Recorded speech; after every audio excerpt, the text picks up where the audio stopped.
What is up? Did you miss us? Tyler and I back. We have only 1 minute off the air, and we have switched our caps. We are ready to talk the National Basketball Association. Two great games for us last night, Tyler. I thought both of them were pretty exciting. The Lakers, looked pretty bad early. They ended up putting up a fight. That was a fun one. And then, of course, we cashed that Milwaukee Bucks money line. The point spread was safe, but, we had to sweat there at the end. James Harden, though, I don't know about foul hunting on the last drive. He played such a good game. I felt like he did not do well at the end. We talked about Embiid defensively. Once again, didn't look to be his best out there. And, of course, we have AP with us to talk some NBA. AP, what were your thoughts on last night's game? Yeah, so, it did come out today that Embiid battled plantar fasciitis this summer. So it kind of makes sense that his conditioning isn't there because he looked gassed, to be honest. And it's crazy because James Harden looks phenomenal. Like, he was like one of my favorite plays last night. I didn't fully get the plays all organized how I wanted to because I played Embiid in the stack that I had Harden in. But I was really impressed with how Harden looked. I think this team is fine. I'm not concerned at all. I know go back to our preview show. I picked Philly to come out of the East. Now knowing that Embiid conditioning not there, I'm not worried at all. I think this team is going to be fine. The Lakers, as they sit right now, this is a team that might miss the play-in. I had them slated for the play-in spot. They got to make a move, and it has to be Westbrook. Lonnie Walker, I think, looks really good. I think he's the best addition to that team. When he can step up, make shots, he can also cut, drive to the basket, takes a little bit of pressure off of LeBron AD. That fall that AD had was brutal last night. I don't know if you guys saw that, but yeah, it was actually good to see him come back and play a little bit and battle through that because that was one of the tougher falls that I've seen him play. So Lakers, man, they have a really tough start to their season. Like they're playing their toughest. And we talked about this in the preview show. It will get easier for them. So if they can, stay patient and look, more towards the long term, they'll be fine on a relative basis. Like I think all of us agree that they're not going to be like making a run at it. At least we don't, unless they make some major changes. The one thing I'd say for the Lakers, though, is that's a tough schedule. They played the Warriors and the Clippers, right? Arguably two of the best teams in the NBA. So I'm not ready to write them off yet. But yeah, tough start for them. Tyler, what did you see? Yeah, Milwaukee looked good. They kind of funneled all the usage through Giannis, Drew, Brook Lopez had a great game. That night game, Lonnie Walker, just like AP said, looked great. Kendrick Nunn kind of came back down to earth after a decent first game. And it is nice to see AD finally taking some of these falls and coming back into game spread. We seen all last year, dude hit the ground. He's done for the game. He finally, he took a hard fall. A lot of guys would have been in the locker room. They just called it quits that night. He comes back out and plays. So I think that's a good sign for him. I think he's going to play most of the year unless it's like a drastic injury. So just like AP said, though, unless this team makes a trade, they're either maybe sneak into that 10 seed and play for the play-in, or they're going to be on the outside looking in, and they don't own any of their picks. They're going to be going to the Pelicans. So they're sitting there licking their chops watching this team suffer. Yeah, what a great time to be a Pelicans fan. Of course, we will get into their game tonight. Reminder, the show is brought to you by RunPureSports.com, providing the best in daily fantasy and gambling information. If you're not a member, head on over and join. If you're not in the situation where you can afford to join right now, what you can do for us is do what Richie Smalls did and just smash that like button for us. Subscribe to the channel, support any way you can because we understand things happen in life, but we're happy to have you guys here with us in the chat. I want to say what's up to anyone, but it is cracking today, and we're going to get straight to these games, but glad to see everybody here. A lot of familiar faces in our chat, and you know how happy that makes me. Let's start in Washington with the Washington Wizards, who are laying 2 points to the Chicago Bulls on a total of 222. Of course, the Bulls got that upset win in Miami, even without Zach LaVine. DeMar DeRozan doing it again, not only looking great, if you want to bet on his team, but he had a great night from a daily fantasy perspective. The Wizards got it done against the Indiana Pacers. Porzingis looked pretty good. We liked Washington in that game, and we liked Chicago plus the points, Tyler. So we went 2-0 against the spread in that game, but we were surprised that the Bulls won straight up. Now they're catching points on the road against an inferior team. I don't know. I was kind of surprised. Are you surprised to see the Bulls as underdogs? Because I was. What are your thoughts, Tyler? A little bit, but the more you look at the rosters, are they really the inferior team here in Washington? Like, who's the best player on the floor tonight?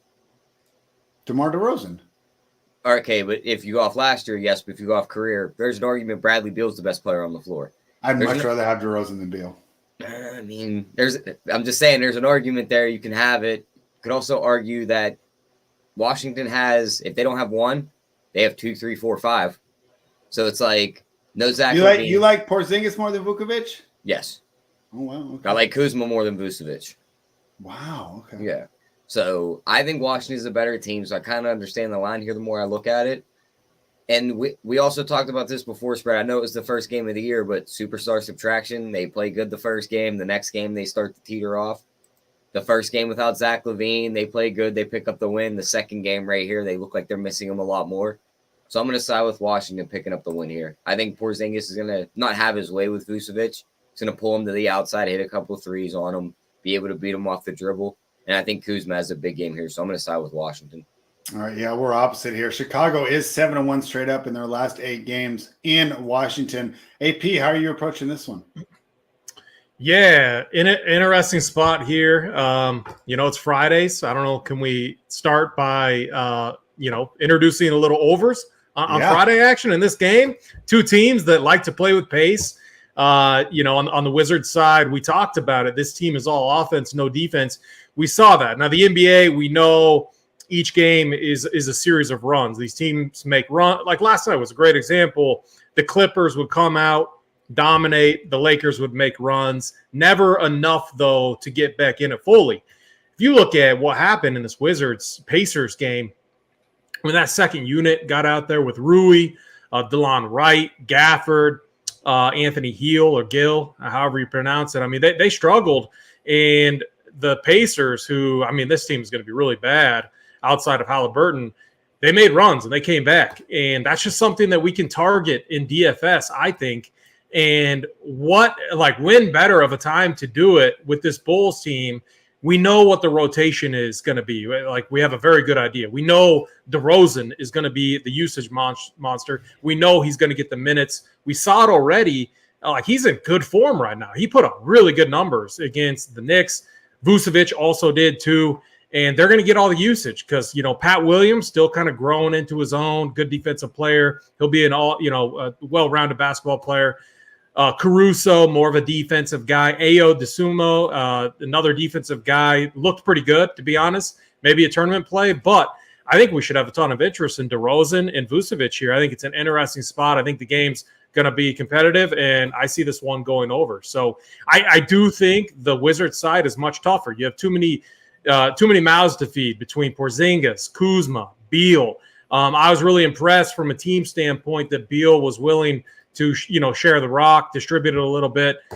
He wasn't, a ball hog there. He was willing to let his teammates, get involved. So I think from a team standpoint, that's what keeps this competitive. But I do think the Bulls pull off the win here. I think it's going to be a close game and a high-scoring game. Yeah, I mean, Kuzma quietly got 47 fantasy points in that first game. So maybe, I do like the Vucevic and DeRozan aspect. Maybe running back with a little Kuzma instead of Beal. He seems to be getting things done, especially from a daily fantasy perspective. Tyler, did you have any props for this game? Yeah, the one I was looking at was Bradley Beal's threes. They have it listed at 1.5. He shot a ton last game. He hit 3. You could even go up to 3+ threes made here and get a plus 240. And if you think he hits hot and you look at this defense for Chicago, they're not all that good. If you think he hits 4, that's plus 640. And if you think the dude goes off and hits 5, you're getting 14-1. So I think you'd have a nice night from Bradley Beal from the 3-point line here. All right. Anything more on this one, AP, before we move on? No, we got a massive slate here. I mean, Friday's back, fellas. Like, we had a ton of fun last year, and I feel like on Fridays we had a ton of success betting and DFS wise. So I couldn't be more happier to be back on the show. Yeah, and I'm excited. We're going to keep building on that success. Kurt helped us build, or at least helped me build some winning lineups yesterday, and we're going to continue to build these lineups as well as giving you out the betting winners. Brought to you by RunPureSports.com. Head on over, check that out. Let's talk about the San Antonio Spurs. We look like the worst team in the league on opening night. Now, we don't want to overreact to one game, but I feel pretty safe to say that I expect them to be in the top 5 of the lottery this year. And I think they're going to be facing another team that will be in the top 5, barring some crazy moves here. The Indiana Pacers, they could not win against the Wizards at home. They lost Miles Turner pregame because he stepped on a ball boy's foot. And that, of course, helps your overs a lot when you take Miles Turner right out of that game. But tonight they know that he's out. It's not a surprise. They don't have to adjust on the fly. We'll see how much that helps the Indiana Pacers here. I think the Pacers have a good chance to bounce back just on the fact that the Spurs are in complete developmental mode. I mean, it just feels like there's 29 NBA teams and the Spurs are the G League Ignite. They're really developing some players. There's only a few players that I think would be interesting to other teams. You know, Keldon Johnson can get some run on other teams. Podol could definitely get some run on other teams. But a lot of these guys will be bench warmers on other teams, and they're starting for the Spurs. I still like this Pacers young core. I know they had a tough matchup against the Wizards, but at home, once again, now they play a Spurs team that we don't think is very good. I'm on the Pacers here. What do you think, Tyler? Yeah, I'm right with you. Give me the Pacers here. I think they have the better players on the floor tonight. I would go for the total, but it's already up into the 230s here. I'll leave that for AP. I mean, it's almost like a coin flip when you look at the line, but I just think the Pacers are the better team. Halliburton's the best player on the floor. You can get him to score 20-plus and then win this game at plus 265. That's probably my favorite bet here because I don't see any guards on that side that are going to cover him very well. And then outside of that, I mean, I don't see any props listed for their rookie, Benny. But once them come up, I'm definitely going to be looking to get on him because he looked great in that game 1. Yeah, and even before they dismantled their roster, the Spurs have problems with the Pacers. They're 0-5 against the Pacers in their last 5 games and 2-10 against the spread in their last 12 against Indiana. Like the Pacers here, AP, what do you think? Can you talk me off this, or will you just continue to fade Popovich, which is a crazy idea if you had told me a year ago, but now it seems like the thing to do. This seems like, man, I don't really understand this line. I'm with you guys. I think Indiana is like a really easy bet here. They're just top to bottom better. They're going to have a little bit tighter of a rotation. They are still developing a few guys here, but we know what Tyrese Halliburton is. I mean, the dude looks like a stud. We know Buddy Hield can hit shots. They're going to be going against little resistance tonight. I think this game's interesting from DFS, but there are some concerns and some risks. Like on the Spurs side, this rotation is an absolute disaster. 14 guys played last game, 2 or 3 due to blowout, but still, you're talking a 10 to 12-man rotation of guys that are going to see the court. I mean, that's really tough from a DFS standpoint. So I do think you want to be careful who you target. I do like the front court here with Podol, 6.2K. If the game stays relatively competitive, I could see him having a big game against the likes of Jalen Smith and Terry Taylor down there in the paint. No Miles Turner. Again, he's going to be out for like a week. And then on the Indy side, I think Halliburton is like an absolute just like elite play that you can roster here. I see him putting up a big number tonight. One of the better distributors out there. I think I posted in chat. I think he had like 19 or 20 assist opportunities last game. Obviously didn't hit that number, needs his guys to make shots, but the opportunity is there, and that's what we like to see. So from this game, for me, I'm interested in Halliburton. I'm interested in like Terry Taylor or Jalen Smith, but and then even Isaiah Jackson. But I would limit it, the front court there. I would not like stack 2 of these guys. I would limit 1 per bill just because there's so much risk with the rotation, between Terry Taylor, Jalen Smith, and then Isaiah Jackson. So, and then on the Spurs side, same thing. I mean, Trey Jones and Primo seem to be like in a complete timeshare. So that's an interesting situation to figure out. Devin Vassell, I do think will bounce back here. He's one guy I feel very confident in at 5-1, but there still are risks from a rotation standpoint. And guys, we're just sitting here spitting information at you like a machine gun. And if you're like me and you'd rather have a visual, maybe not taking it all in, just listening, AP's heat map is a great tool to help you build your lineups over on runpuresports.com. Of course, on the bet side, we have the NBA Bets Playbook, which we debuted this year. And we had great success on Wednesday and yesterday, Tyler, and we're looking to build on that. So we have AP's heat map on the DFS side, and then, of course, the NBA Bets Playbook. It's going to give you a more visual idea of all these concepts that we are reinforcing right now through this show. So if you're a member, make sure you check out the heat map. And if you're not, what are you doing? Head on over to runpuresports.com. Become a member for the best in information. Go ahead, AP. Real quick, absolutely love that shout out. We spend a lot of time on that all day, updating past lock. So, but my guy Glock too, he now does a FanDuel heat map. So it's really interesting. You're going to see some disparity between pricing, but it's all, we're trying to identify the best plays, and it is like our bias added into it. So it's not just based off of projections, anything like that. All of that is factored in, and I love that you get not only Glock's takes through the heat map there, but then you can compare it, to the DK one that I do. So a really nice tool over here at Run Pure Sports. Yeah, and I love using it too. Just for something about the visual aspect, it just makes it so much clearer to me. I mean, I listen to other people's shows, and I love listening to podcasts as well to get information, but it does help, especially right at the end when you're teetering maybe on a 1v1 or a 2v2. Of course, if you're teetering on those 1v1s and 2v2s and you're a member, you can also hop in the Discord, ask the coordinators, and get all the best expert advice from runpuresports.com. Tyler, anything more on this game? Was there a prop that we missed there, or did you want to move on? No, I mean, we talked about the Halliburton, and then a guy in the chat dropped in the Halliburton over 27.5 points plus assists. I love that prop because he could easily get to 20 points, and then if he gets you double-digit assists, you're home.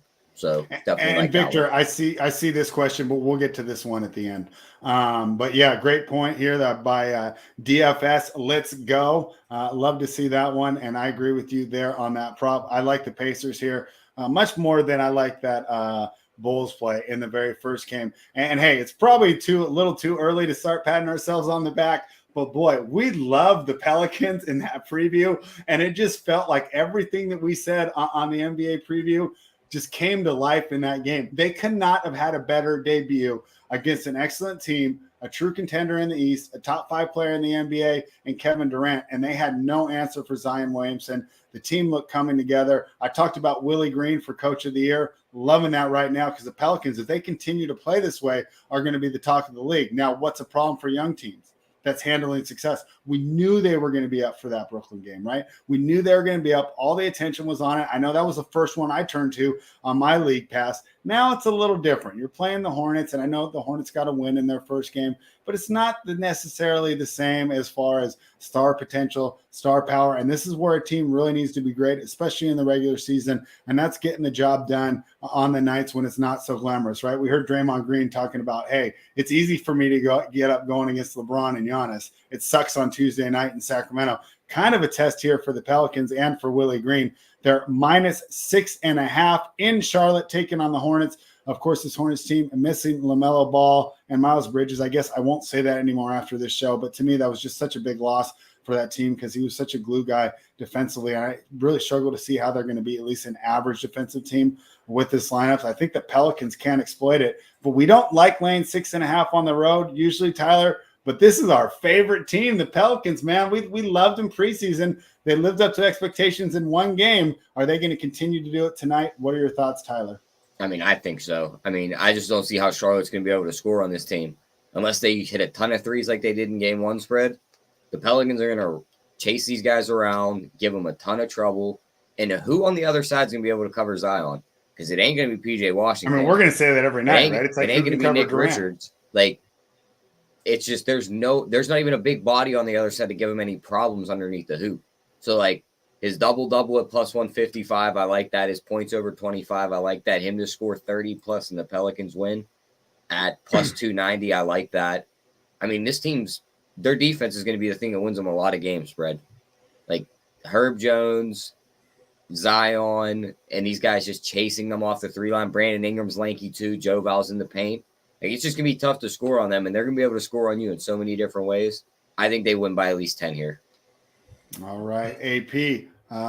New Orleans is 6-0 against the spread in their last 6 games in Charlotte, but 6.5 is a lot to offer. I'll bet you a lot of those ones when they're pulling up that trend were very close spreads or maybe the Pelicans catching points. Now they're the favorite, right? Hornets kind of almost have no pressure tonight, no expectations. How do you see this one playing out?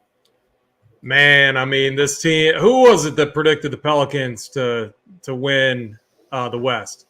Tyler. One of you This guys. guy. Yeah, Tyler. Yeah. Tyler. Oh man, Yeah. this team is with how good Zion looked. I mean, are you kidding me? Like he absolutely embarrassed the Nets, and now he gets a Charlotte front court that got destroyed by Keldon Johnson. I mean, if you look at the shot chart there, it was all red dots. So if you pull up a shot chart, there's a bunch of them out there. Perimeter, all red dots. The Spurs were terrible from deep. All their dots were in the paint, and all of them came from Keldon Johnson. I think he had like 20, 11, and like 3 or something in like 28, 30 minutes. I mean, he absolutely smashed. What I'm getting at is Zion's 9.2K. He played 30 minutes. Projections are going to hate him. Like there's the projection on him. I'm showing like 38, 39 DK points, maybe somewhere have 40. He's not going to hit any optimal builds when you run it. You have to manually get him into your lineups. He's only going to play 30 minutes, and so there is a lot of risk there. I think he has 50 plus upside from a DK scoring standpoint in 30 minutes of play against this Hornets team. And if it does stay competitive, maybe we do get a little more run out of him. I mean, he looked phenomenal. He looked really, really good. This team is going to be fun to watch. Top to bottom, they are pretty complete right now, which is crazy to think about. Herb Jones, elite defender. McCollum, really embracing his role there as a natural point guard scorer. Brandon Ingram, he looks like he's taking his game to another level. Then you got guys like Trey Murphy coming off the bench. They should just ship Devontae Graham. They don't need him. Get rid of him. Maybe bring in some other piece there. But like they don't really need to make a lot of moves. They look like a very complete team as long as they stay healthy. So love this game. I like the overs here. I lean the Pelly side, but they're on the road, so maybe the Hornets keep it competitive. But I am going to try to play Zion tonight in some tournaments. I just think the upside is so great, and I think no one's going to play. Can I put Zion and Ingram in the same lineup, or am I shooting myself in the foot there? I wouldn't do that. I would go either one or the other. Okay. Let's say I do. Do I need to run it back with Charlotte? I love what you said about Zion. I'm going to build multiple lineups, though. And because Ingram's cheaper, I think he can get close to the same amount of points. I want to have exposure to both. Do I run it back with Charlotte at all? I mean, the top price guy is $7,700.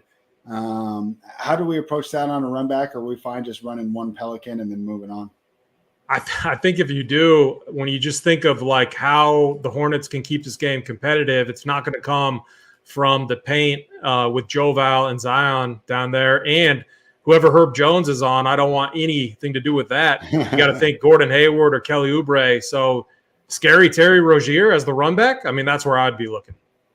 All right, our guy Steve, what's up? Steve Boynton, he says Pelicans are going to play some gnarly defense with Zion and Herb on the court at the same time. Definitely agreeing there. He said team total unders for their opponents early worked for the Nets game big time. Have to agree with you there, Steve. Thanks for jumping in as we break down these winning bets and, of course, give out our DFS thoughts. Tyler, anything more from this one before we move on? The only other thing I would touch on is looking at the points plus rebounds prop for Zion. It's sitting at 32.5. Dude might put up 33 points on his own and you don't even need the rebounds at that point. But 27-9, 25-10, all those stat lines are doable here. I'm on that over. All right. Sounds like a plan. Let's talk about the Toronto Raptors who got that close win against the Cavaliers in game one, but now they're in Brooklyn facing a Nets team coming off the loss to the Pelicans team that we just talked about. Total is 227 here, plus 130 for the Raptors on the money line. I think this is a great opportunity to get Brooklyn. I mean, I don't know if it's necessarily buy low. It's only one game, right? But they definitely didn't look good. Ben Simmons had problems staying on the court. They're going to need him defensively because this roster lacks depth. KD is still the man. Kyrie had a rough game. I expect him to bounce back tonight. The Raptors, they're pretty good, but you know what? I want to take them at home and I want to fade them on the road. I like the Nets -3 here to start this one. What are your thoughts, AP? Yeah, I mean, it's a tough spot. This Raptors team, they have if you look at these two teams, we have one team just loaded with drama, loaded with like crazy stuff that they're dealing with right now, which is impacting their play for sure.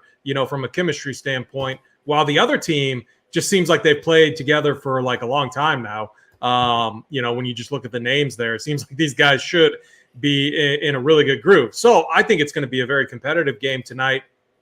I think, I think we can attack the Nets in the front court, just like we saw in that last game. So I'm looking at Siakam. I think he could have a really big game, could go a little bit overlooked here. And from a DFS standpoint, the one thing that we can trust is this Raptors rotation. Now, you don't want to necessarily stack them all up. What you want to do is focus on one or two key pieces. Tonight, I think that's Siakam there in the paint. I think he's going to get whatever he wants. This team, Nick Claxton, he's good. He is good. He just doesn't yet, I think, have the size. And I think Siakam's a perfect type that can exploit that. But we could see Anunoby, we could see Scotty Barnes, Gary Trent, Freddie Van Vliet. I think any of these guys could go off tonight. So it's kind of a guessing game. And they all are going to have a nice floor because they play a ton of minutes. I think the guy, though, to look at in tournaments, especially, is Siakam, though, 8.1K. Betting aside here, I just can't do it. Like, while the Nets are dealing with so much, they still have so much talent. I will say I do like how Royce O'Neal fits on this team. I think he's like kind of a piece that can fit with whoever plays good defense, can hit some threes too. So I think he's a nice addition. And then they do have Joe Harris back. So if he comes off the bench, they're going to have some nice scoring there in the second unit. Tyler, the trends are not with me. Brooklyn's 0-5 against the spread at home and against Toronto. My guess, though, is looking at those, they were probably 6-7 point spreads when Brooklyn was absolutely rolling. Now, not so much. They're only -3, but we've seen how those short spreads can still get you, as emphasis in that Memphis-New York game that I'm still bitter about from Wednesday night. I like the Nets, but I think we've heard some good arguments why I should stay off. What do you think?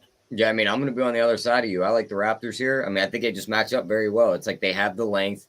You could put a guy like Scotty Barnes on KD. I think KD will still cook him, though. But it's a tall, lanky guy that can get his hand up and contest the shot to where not a lot of guys can. That's fair. You got a couple guards that can chase Kyrie around. It's hard to stay in front of Kyrie with just multiple bodies to tire him out, staying in front of him. I don't really factor Ben Simmons in much. Maybe he chases one of these guys around for 3.5 quarters before he fouls out. And just like AP said it, Siakam's going to have his way down low. OG Anunoby can stand there and hit a ton of threes too. And a bunch of guys in the chat are saying the 2 spread. Raptors are the deeper team here. So give me the deeper team. If the Stars beat me here, so be it. Give me the +126. I think the Raptors come in and knock this team to 0-2. All right, we're going opposite on this game. Any props for this one, Tyler? Yeah, if I was looking at it, just like you're saying in the chat, they got all my notes already. Spread Barnes, 3 double-doubles in 4 games against the Nets. Can easily get their own rebounds here. I'll probably play his points, rebounds, and assists over instead, just because the dude stuffs the stat sheet. I don't want to see him go for, say, 15, 7, and 8, and then you fall short of the double-double by a couple stats, but then he goes over that number on his PRA. So I'll probably just stick with that prop. Were we 3-0 on the Raptors there, or spread? You were on the Nets, is that right? Spread, yeah, I like the Nets. I thought you were Switzerland. Okay. You were no, I like the Nets. How funny would that be? Spot. How funny would it be though if the Lakers and the Nets start off a combined 0-4? It lines up perfectly. Denver can join them too at 0-2 because they stink.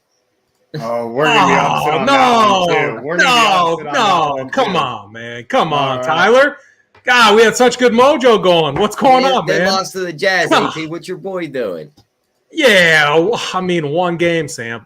Yeah, we'll get to it. All right, yeah, but we'll go in chronological order. The next game that we have on the docket, the Boston Celtics coming off that big win on opening night, the first game of the season where they defeat the Philadelphia 76ers. Now they head to Miami. Tough place to play. The Bulls got the win there. Miami should be a little more focused. Celtics have to be feeling good. They, assuage some fears about the coaching change. The roster is still good. You got to like what they're doing in Boston. Miami, I don't know. It's too early to feel a little pressure, but they're a little disappointed blowing that lead against Chicago on a total of 219. AP, we'll start with you. Can the Heat bounce back at home tonight? Man, it feels bad. I'm on all these road teams, but how can you not like the Celtics? Let me jump in on that real quick, AP. I don't mind taking road teams early in the year. These guys aren't worn down, right? It's like the same with the playoffs, right? Where you get a day or 2 days in between. So Boston, they played at home, and this is their first time being on the plane this year, right? It's not like they played 5 and 7 nights or the situational spot. So I wouldn't worry about that as much. But it sounds to me like you like the Celtics here. Let's hear why. Yeah. So I mean, Jason Tatum looks incredible. Like we were when we did our preview shows. I had Boston making the top 6, the playoffs. No question there.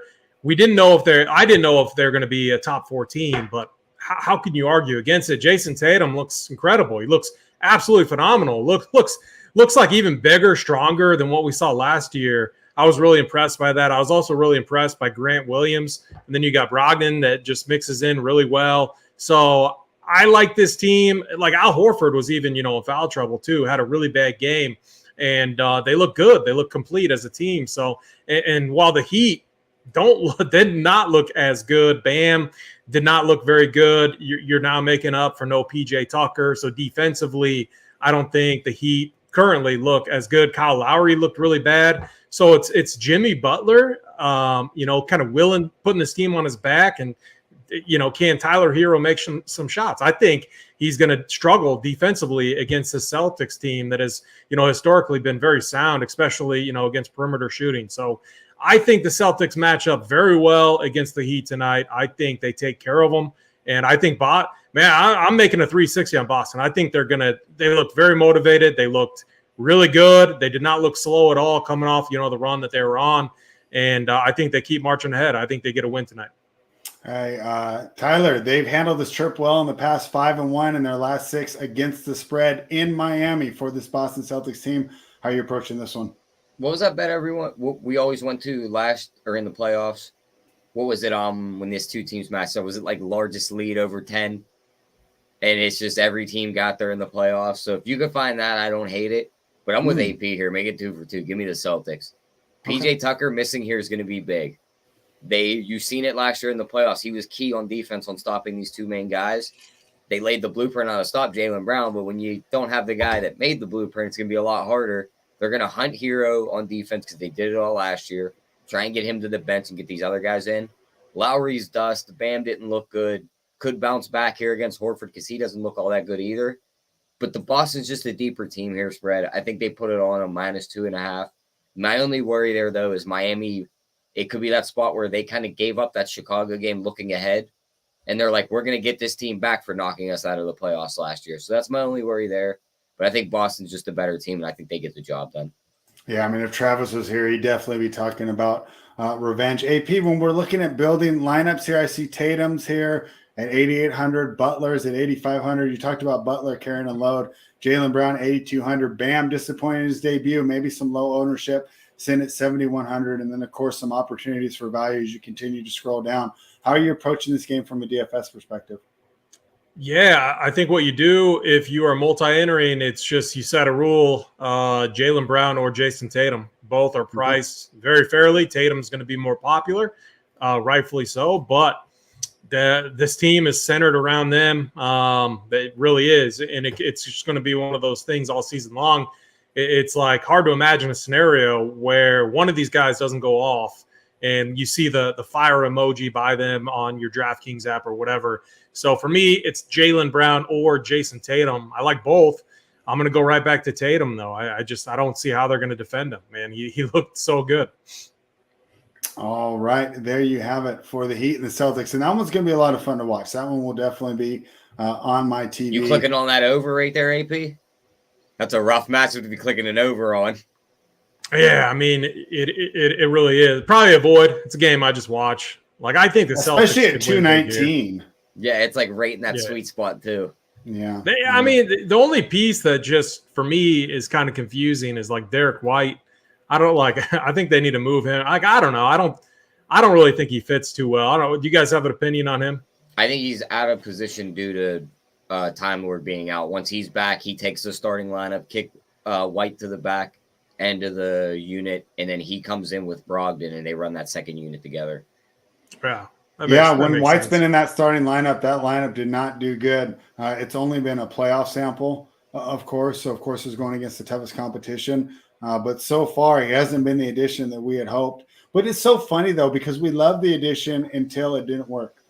I still love the addition. It's just he's just not in the right spot right now. Okay. And think about once they're fully healthy, he's taking all the Peyton Pritchard minutes, and if you can kick Peyton Pritchard out and replace him with a guy like Derek White, I think you're winning that trade right there. All right. No Peyton Pritchard love for Tyler. All right. We'll keep that in mind. Detroit Pistons are +7 in New York, taking on the Knicks, who broke my heart by covering against the Memphis Grizzlies. Tyler, I underestimated your team last time. This total is 220 plus 226 for the Detroit Pistons on the money line. And hey, I had taken some L's on the head-to-head on this show, but I did get you on that last one there because I had the Pistons and you had the Magic. That was a close one, though. Could have gone either way. So, I'm not going to completely beat my chest, but it was definitely nice to cash that ticket. Now the Pistons catching 7 in New York. Hey, New York did it as underdogs and covered the spread. Now they're 7-point favorites against the team that we think did a good job. Jaden Ivey looked great in his debut. I could see why you thought that the Kings made a mistake by passing on that young man. Team is definitely moving in the right direction. The question is it early enough? How long is it going to take for these guys to get together? Maybe it's a season or two before we really see them. I thought Cade Cunningham looked great in that game as well. What do you think of your Knicks laying 7? Seems a little heavy to me, Tyler. Man, that guy's going to freak out on Twitter on me again when I say this, but I don't know if it was as much as the Knicks disappointed you spread with them backdooring that cover against Memphis, as Memphis just isn't as good as you think they are right now. It was all jaw and nothing else that game. So there was no help for him. He willed his team to a win, which is impressive at that. And the dude almost covered the spread, but he can't do it all by himself. Now they're going to be favored by 7 here against a Detroit team who I think matches up very well with them. So I'm looking at it. Give me the +7 spread, and I'm going to sprinkle on that +230 because I think they're going to keep this game really close. Cade Cunningham might be the best guard on the floor. He could easily take this game over. Mitchell Robinson against Duren, that's kind of like an even matchup to me. So it's like I really don't see where the advantage is. So, yeah, give me Detroit here at +7. Yeah, and you're definitely bucking some trends here because Detroit is 1-7 against the spread in their last 8 games against New York, and they're 0-8 straight up in their last 8 games. You got to think a lot of those games were tanking, though. You figure they play 3 times a year. So 6 of those games came in the last 2 years when Detroit was a bottom barrel team while New York was fighting. Well, and AP's not going to like this one. The total's gone under in 4 of Detroit's last games in New York. What are your thoughts here, AP? Yeah, I mean, it's kind of a trappy line because, while Tibbs wants to be a defensive, juggernaut team, I'm not seeing that. If anything, I don't think they look that good defensively. I think they can get there. I think if they slow the pace down, that is a way where we've seen these games go under. But I don't think Jalen Brunson is the type of player that really wants to slow things down. RJ Barrett too. You'd think with him, you'd want to push the pace as well too.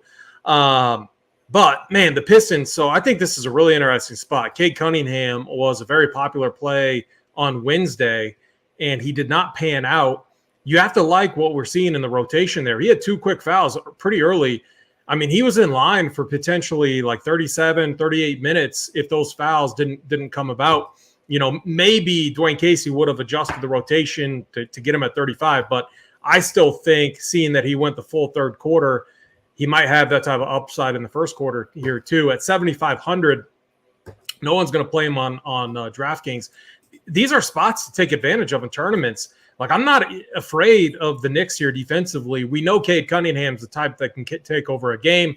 I think Jaden Ivey, I think he looks really good, really athletic, an all-around really solid addition. But Cade's going to be the first look here for sure. Then Jalen Duren looked good too off the bench last game. So this business team is definitely trending in the right direction. Much more athletic. I want to buy low on some of these guys. I think we're going to see better scoring games. Hopefully they play with some pace. And I think in tournaments, it's not going to take much to get overweight a guy like Cade Cunningham tonight. I think it's a sharp move if you're a multi-entry player to make sure you get 12, 15, maybe 20% of them. You're going to be way over the field. I think he comes in coming off that dud. People are going to look at a low total game, matchup against the Knicks, boring, a team that likes to play defense, even though I think defensively they're not that good. we can attack them for sure. I think Cade's going to come in at 3 to maybe 5% owned. So if you get him at 15%, you're going to have nice exposure relative to the field. All right, runpuresports.com. Make sure you head on over, check out all the best in daily fantasy and gambling information. We're here breaking down every game for you. All we ask for is that thumbs up. Let's move on, Tyler. If we like the +7 with the Pistons, who's another young team that we like? The Orlando Magic are +9 in Atlanta, right? And they were pretty close. Depending on when you got that number, you either covered or didn't, because it landed right around there. Atlanta's win over the Houston Rockets. The Magic fell short against the Pistons, but a lot to be excited about. Paolo Banchero, the first rookie to score over 20, over 5 assists, over 5 rebounds in his first game since LeBron James did it against the Kings way back in 2003, I think it was. But there you have it. Paolo's looking to be everything that you talked about, Tyler, taking over this team right away. My only concern for Orlando is the guard play. They'll probably be picking high again. Even if they don't get Victor, maybe Scoot fits in there, and this team is ready to rock. But let's talk about tonight. Orlando 1-6 in their last 7 games against Atlanta. Can they turn things around tonight, get the win straight up, or should we just play it safe, take them on the points? I don't want to lay it with Atlanta here. Do you, Tyler? I don't, but there's some extra motivation in this game on both sides, spread. And one of the names you said is one of them. Remember all summer there was that Pro-Am game where Banchero and DeJounte Murray got into a shouting match, and then they went on the Twitter. Yeah. And then they're going back and forth. It's almost like they snuck this game in pretty quick on the schedule to get those two against each other. So yeah, they did it here. How do you think that affects the game, though? I mean, I just think you get extra effort out of those guys. You might see them two jaw off at each other a little bit, get a double technical, maybe get a little physical under the hoop. But again, they play 2 different positions too. So I think it's going to be a lot of barking. Maybe Banchero goes down and score. You see Murray try and go back and get his own bucket. So I wouldn't hate maybe playing them both in DFS. To where like you just get a 1v1 and they're just going at each other all game. The problem there is you have Trae Young on one side and you got some other guys on Orlando that want to chuck the ball like Cole Anthony. So I'll probably stay away from that. But then looking at these performance doubles, like DeJounte Murray to double here in Atlanta win, +190, way better than laying the 9 here. So I'll definitely be on that. And they don't defend point guards very well. Trae Young to score 30+, you kind of avoid those two jawing off at each other. Maybe you back yourself up because maybe he gets kicked out of the game because he's yelling at him so bad and he gets double teed up. So Trae Young 30+ Atlanta win +220 is another one I don't hate. All right, AP, the total here is 225.5, so it's probably lower. But when we're looking, the last 6 games in Atlanta, where Orlando played Atlanta, the game went under 4 of the 6 times. What do you think of tonight's game? Yeah, I mean, it's really interesting. I was excited to watch this backcourt from the Hawks just to see how Trae Young and DeJounte Murray kind of fit together. Man, it's really crazy. I was looking at passing assist possibility stats earlier today, and they did not drop off at all. Like the opportunities, I think it was like 18 potential for Trae Young and 17 for DeJounte Murray. So this offense is going to be fun to watch. These guys are going to get their players involved. And then what you have is, from the defensive side with DeJounte, he was incredible in their last game. So, but still 9.6 and 9.7K. So DeJounte's 9.6, Trae Young 9.7. While they both could get there, I do think it's like, why not just play Tyrese Haliburton, who's 7.9? Like, I think he has similar upside to them. Cade Cunningham, we could take a discount there, 7.5. Or we go up to John Morant, we're going to get to that game, but he's going to have to do everything. And we know the usage is going to be there, especially with Dylan Brooks doubtful. So for me, it's like, I'll let those guys, if they beat me, they beat me. The other thing too is we have some blowout risk here too. I think there's a real chance that the Hawks just take care of them. So I will say Banchero looked incredible. The dude is an absolute stud. We'll see what he can do. Is he going to be chalky tonight? I loved him here at 7,400. No, definitely not. He won't be chalky at all. Tougher matchup here. Collins, Capella, they're in the paint. Okongwu too, they could bring in. He's been good defensively. Got it. DeAndre Hunter, good defensively. DeJounte Murray, like this team, like what was it? Tyler, you were high on them, right? Yeah, I think they're gonna be really good. Yeah, I think they could post a very high seed in the East coming into the playoffs. Maybe make some noise, but I don't see them like winning the East or anything. at least Orlando and the Magic are a lot more fun to watch now with Banchero there. So you love to see this team hopefully finally develop. Hopefully this kid can stay healthy. You imagine if they would have passed on him and let him fall to 3 and you plug him in on that Houston roster? Yeah. Oh, I mean, that Houston would be incredible then. Assuming those guys could all play together, you have a lot of personalities. You have a lot of on mouths that to team. feed on that team. I think it turned out better. I think Jabari Smith plays better off the ball, and Paulo, now he's an opportunity. He doesn't have to worry about sharing with Jalen Green and Jalen. Yeah. Jalen Suggs look good too. So that gives their bench now. I mean, man, he was 8 for 11. He looked really good. I think he might be on a minutes limit. I'm not entirely sure there, but he was right at 25 minutes and looked good. That'd be nice. I was high on him coming out of school. Definitely had a disappointing rookie year. If he can turn things around, solve problems at that guard position for the Magic, they could be closer than we expect to being back to being a playoff team. We talked about this Houston Rockets team, Tyler, talking about all those mouths to feed. Now they're +7 at home against that Memphis Grizzlies team that we said, hey, might not be the team that we saw last year. I know that Dylan Brooks missed that last game. I don't know. Do you expect to see him tonight? I got to get used to getting Basketball Monster up. But regardless, it seems like a good spot to grab the points with Houston at home. I like Houston. I think they're going to be feisty this year. Seems like it's a great spot to go against the Memphis Grizzlies team that's not 100% yet. But Memphis is 4-2 against the spread in their last 6 games against Houston. What are your thoughts, Tyler? Yeah, I mean, I agree with you. I like taking the points here with Houston.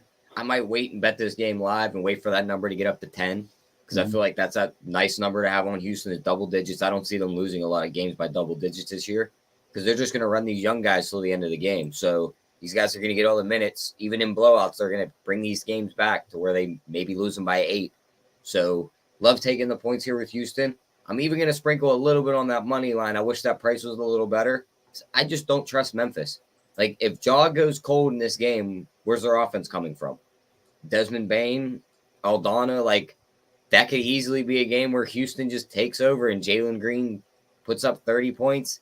KPJ puts up a double-double. Jabari's hitting threes. And Houston gets out of here with a W no one thought they were going to be able to get. So I'm going to take the points here for now, but definitely going to keep an eye on that money line live. And I thought that was a great breakdown. A little hurt that you left out Şengün and all the opportunities there for Houston. But I agree with you. We're going to be on the same side. I like the Rockets. AP, once again, the trends are bad for the unders. Total's gone under in 6 of Memphis's last 9 visits to Houston. What are your thoughts on this game? I mean, I can't bet under in this game. No one's going to stop Ja. No one's going to. Who's going to stop Ja Morant here? Absolutely no way. This team, the Rockets, they have offense. They have no defense. No defense at all. It's going to be back and forth. We're going to see a lot of scoring. And Grizzlies right now too. They don't have a lot of defense either. They need Dylan Brooks back. Obviously, from a coaching standpoint, a little bit more discipline there for sure. And that's why they stay so competitive in these games. But I love Ja Morant here. I think his 10.1K price tag is going to keep ownership capped. I don't think he's going to project very well. I think Desmond Bane is going to be the chalkier guy here, 6.9K in DraftKings. He was 6 for 22 last game. So the opportunity is there. He still scored 30 DK points. So he has nice upside relative to his price. But Ja, I think, is the guy that could definitely break a slate here. I will say the Rockets side is tougher. It's going to be, you're going to have these games where it's KPJ or Jalen Green. They're going to go back and forth. I see more people playing KPJ. I like Jalen Green. I think he gives us a little bit more upside as well. But they do have a wider rotation that makes it a little bit more frustrating.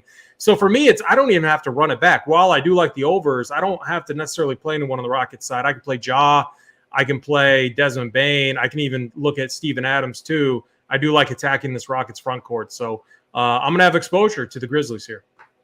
All right, I got to give us a pat on the back here. We're doing a great job just smashing through the slate. All we'd ask is that you smash that like button as we continue to break down tonight's NBA action. The Utah Jazz were the surprise of Wednesday night. Not the fact that they covered the spread, Tyler, that they won straight up against the Denver Nuggets in a game that, hey, I said this in the playbook though, right? I said this in the playbook. I said the numbers are going to tell you to take Denver, but this Utah Jazz is a complete unknown, and all these priors are just guesses. So don't bet this game yet.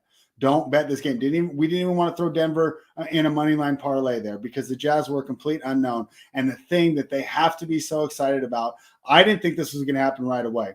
But if Walker Kessler can do that role that Rudy Gobert did right off the bat, and they got all those draft picks coming in, I mean, Danny Ainge is doing it again here. Got to be excited for the Jazz's future. I don't know how excited I am for them tonight, coming off that big win, playing their old teammate, Tyler, right? You talked about that NBA trying to smash all these rivalry games in before they get injured. Yeah, now Rudy's playing against his old team. So, hey, I've liked taking the points with the Pistons. I've liked taking the points with the Magic. I've liked taking the points with the Rockets. I'll lay it here with the Minnesota Timberwolves. I could pull up some trends and stats, but let's be honest, they're not really going to be helpful at all because of how much this Utah team is different and how much I think that this Minnesota team has improved here. So, hey, I've been taking points almost all the shows, at least on these bigger point spreads, but I'm ready to lay a big point spread now with my guy, Anthony Edwards, and the Minnesota Timberwolves. Do you agree, Tyler? Yeah, I mean, your guy was missing last game, so hopefully they found him before this game. Cat looked decent, but Rudy Gobert was the big thing last game for Minnesota. And beating up on Denver doesn't impress me much. I mean, it might impress you guys a little bit more, but we've seen Denver just lay eggs. They go down 20 in games, and they try and fight their way back and win them by 2. They just couldn't that game. And what better, you talk about this Walker Kessler, what better way to test yourself thinking you're going to be the next Rudy Gobert than just to play him in your second game. So exactly, it's going to be a good matchup, but I just think the Wolves just overtake them here, and they just dominate them. They're going to be able to play a lot better defense. They're going to lock down these guys that did good in the last game against Denver, and there's going to be nothing at the rim for them with Cat and Rudy down there. So give me the -8. I think the Timberwolves smash them here. I wouldn't even hate doing the win margin, 11+ points at +130, and then just throwing the spread out of the way, where they just got to win the game and you get the plus money.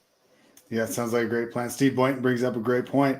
Walker Kessler smashed on that Wednesday night slate, and he didn't have any blocks. That'll change. He had a 19% block rate at Auburn. Interesting game here, AP. We both like the Timberwolves here. The total is sitting at a juicy 226. What are your thoughts on this one? I mean, yeah, he I wouldn't say he smashed. I would say he was highly efficient relative to, the minutes he played and his price. This is a tough matchup here against Gobert, Towns, like Jaden McDaniels look good, and Edwards. I like the unders here. I think the Wolves smash. I don't like this game for DFS. Okay, so because we see Rants in the chat talking about D'Lo and Cat, but you're staying away. You can't. How are you going to play him? Like Cat, he gets no rebounds now. It's all going to Rudy. And how are you playing D'Lo? Like he's 7'2". Like that means you're giving up. Like why not play like CJ McCollum if you're going to play? Like that means you're playing like him over Cade, him over Halliburton. Like there's so many other guys there that have way better upside and better spots. All right, let's break down this next game, and I've put the odds at +120. The Big T's going to hear this and ask for a link instantly as we talk about the Denver Nuggets heading to Golden State to take on the Warriors. The Nuggets catching 5, coming off their disappointing opening game loss to the Utah Jazz. Of course, the Golden State Warriors beat the Los Angeles Lakers. We'll see how much that really means as the season continues. But we know these Warriors love to front run at home. We also know that they've struggled against the Nuggets in the past as they have no answer for Jokic. They're hoping Wiseman can do it, but Wiseman essentially a rookie. Oh, man, that might be a tough matchup there. But they've also done better at home in here. They're 5-12. No, 4-13 straight up in their last 17 games against Golden State. But I need to find the against the spread. They're only 2-5. Maybe I'm remembering wrong here. The total's gone over in 5 of Denver's last 7 games. But you are ready to fade these Nuggets. You don't think they're a good bet in Golden State. Tell us why, Tyler. No, I mean, I just don't think his team's really all that good. I think they're the same team they've been for the last 3 years. I mean, you look at the injury report already. Jamal Murray, doubtful, left knee injury management. He's not playing tonight. So it's Jokic, Michael Porter, and all the same guys from last year. No, they have Bruce Brown and KCP. Okay, so 2 role players. One guy they needed role players. One guy that doesn't score and one guy that might hit you 3 threes, and then the next game he might go 0 for 9. So they're set up perfect there. Golden State's just a machine. Even if Wiseman can't stop Jokic, they're going to stop everybody else. Their guards aren't going to be able to stop Curry and these guys. Pole's going to have a big game. Golden State wins this game by like 8. All right. Tyler's laying it with the Warriors. What are your thoughts, AP? Yeah, I mean, it's kind of a tough spot. So we saw a really big drop off. Like if you're looking at usage stats, fantasy points per minute, in a spot against the Jazz where Jokic should have smashed, we saw some big drop offs in his numbers. He has been really good against the Warriors. It looks like Jamal Murray could rest tonight, which would help from an offensive standpoint. But MPJ is a usage guy, a guy that they want to get involved. So he is going to take away some of that upside that we had all last season from Jokic. I think you're going to get Jokic really low owned here. So if you can find some value to make him work, he's 11.2K. He's put up a 70-plus piece 2 times out of his last 4 times against this Warriors team. So the upside is there. Man, the Warriors look good. They have so much firepower. Jordan Poole looked phenomenal off the bench. I mean, their role players look good too. They just, and these guys are going to get minutes. They have so much depth. The rotation is going to be terrible for DFS. You can't play Klay Thompson. You can't play Draymond right now. Wiggins is even tough just because, you have all those guys that are going to take away usage, and he had such an efficient game against LA. So tough spot DFS-wise. Keep an eye on the Jamal Murray news. If the Nuggets are going to keep it close, it has to come through Jokic. We have to have a better game from MPJ. I got a question for you here, AP. Now we know Jokic is going to smash. I mean, even if he smashes, though, at 11-2, I don't think there's a lot of pricing inaccuracies, right? I don't think there's a ton of value that we get during, the middle of the season, especially at the end of the season when guys are ruled out late and we get those guys at 3K and 4K that we love to have in our lineup that can allow us to spend up for the 11-2. 11-2 for Jokic. So many great options there in that 7 to 9K range. How much exposure do you think you're going to have to Jokic? Because it seems like it limits your ability to build so much when you put him in the lineup. Yeah, I'll be honest. When I look at kind of the texture of the slate, I don't see myself getting there because we have so many other plays that are in games that project to have a really good pace, really good scoring opportunities. I mean, when you're looking at like DeRozan, Halliburton, even Keldon Johnson, Devin Vassell, Stevie Boyden's going to just give me shit too if I keep pronouncing names wrong. Jason Tatum is 8-8. Siakam, I said I really like him. John Morant's cheaper, and I think John Morant could smash tonight. So for me, there's so many other spots that I just like better. So that's going to be everyone, though. So if you want to get different tonight, you play Jokic. He's going to be very low owned, and he's historically smashed in these spots. I mean, if I do play Jokic, so I mean, I'm going to be relying on the Run Pure team so much because I don't know where I'm going to find this value, right? I mean, we get all those towards the end of the season, we get all those great in 3 and 4K plays. They just don't seem evident tonight because we're not, and it's great. It's fine for me. I love it as a bettor, especially. We're not getting a bunch of that late injury news that just shoves these values into auto plays. I could see Jokic getting over 60 points and not being in the winning lineup on the big contest there over at DraftKings. Tyler, anything more on this one before we move on? No, that was pretty much it for me on that one. All right, let's go to the last game of the night. The Phoenix Suns, man. Twitter was writing their eulogy in the first half when the Dallas Mavericks jumped out to another huge lead. In a twist of fate, though, Monty Williams benches Chris Paul for the last 7 minutes, and that team makes a run. DeAndre Ayton, man, for everything that went in the offseason, him and Booker are a great duo. They completely keyed that comeback on both ends of the floor, especially Ayton on the defensive end, providing that rim protection. And then, of course, being so key to helping Booker get those great shots. Really efficient duo there. I'm really surprised that they don't give that guy the credit they deserve, but that's a story for a different time. The story for tonight is the fact that they're laying 5 in Portland against the Trailblazers team that's coming off a road win over the Sacramento Kings. That doesn't mean much. But this Blazers team does have a lot of interesting potential. One thing I did notice from watching that Kings game, Dame is not looking like the same guy. Not that he won't get there, but that ab injury is tough to overcome.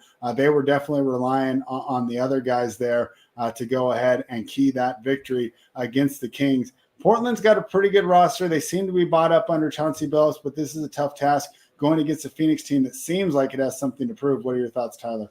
Yeah, I'm with Jake in the chat. Feel like this line should be like -8. Really? Feels a little short. If Dame's not going to be doing much, they have the defenders to slow down guys like Simons. Jeremiah Grant's not going to be doing much. Like Nurkic versus Ayton, give me Ayton in that matchup. Like some of these performance doubles, Ayton to get a double-double in Phoenix, win plus 160, Booker to hit 4 threes and win 3-1. Like I just think this is the better team, of course. I don't think Portland's really all that good. They had to fight from behind to beat your Kings. I don't think that's a good sign. I think the Suns blow them out right here. I think they beat them by 15 plus. All right. You're big on the Phoenix comeback. What do you think, AP? Yeah, like while I'm not super high on the Suns, like as far as like playoff standings, like in the season goes, it's just a bad matchup here. I like the Suns. another road favorite that we're on. Surprise, surprise. Devin Booker looked really good. Mikal Bridges, he is what he is. Cam Johnson, a guy I've liked for a while now. And DeAndre Ayton, he did his thing. Jeremy Grant, I think, is a good piece, a good addition there. Josh Hart, Simons look good too. This team needs to build some chemistry. And so for me, it's like a chemistry thing with Dame not looking so good early on. Didn't look good in the preseason. I don't really follow that much, but didn't look good against the Kings either. So not a good sign at all. And yeah, the Suns come in with some momentum. What a big win. Maybe if they lose that game, it's a different question, but they came back. They beat the Mavs, a good team. And, it'll be interesting to see how Chris Paul responds. I like Devin Booker here. I think Booker 8-9, another good play, another guy who feels a little bit underpriced. I like Cam Johnson. I think Ayton's fine as well. Can I take Chris Paul out of the player pool? Yeah, I'm going to fade him. Like all those Father Time commercials the Father Time commercials that we keep seeing. Throw Chris Paul into that little commercial as well. So he's just getting old. All right. Anything more on that game between the Suns and the Blazers, Tyler? No, that's it for me. All right. Before we do the best bets, I said that I'd get back to this question because I think it's a great question too, especially if you're trying to fit Jokic or some of these other guys in your lineup. Who do you think's the best values here at 3 to 4.5K? I actually picked one guy out from this game. I'd love to hear your thoughts and then hear the rest of them that you're targeting. Justice Winslow had a pretty good game. He's only 4,400. That would be the guy that I would choose for kind of some value there. What other values did we not talk about when we were going through these games earlier? Yeah, I mean, so value, you could look at like Terry Taylor. Like you could look at the Pacers. You could look at some of these Spurs players if you want. There are some risks there too. But I think the obvious value, for me, like Terry Taylor's 3.6. I think he got, 24, 25 minutes. The value does seem to be kind of thin on this slate, but it is the NBA. We're going to get more news as we go up to lock, so value will open up, you would think, so on the slate. But let's say it's a real light day on news. Would you suggest a balance build today? That's a good question. I haven't fully, I really like John Moran as a spend up, so I'm going to try to find a way to get him into my lineups. We're also waiting on. So the other thing too is if Jamal Murray's out, Bones Highland, a guy that I believe started in preseason, he's 4K, and you got to think Bruce Brown. Why not give him minutes here? He's 4.6K. He's a really good defender.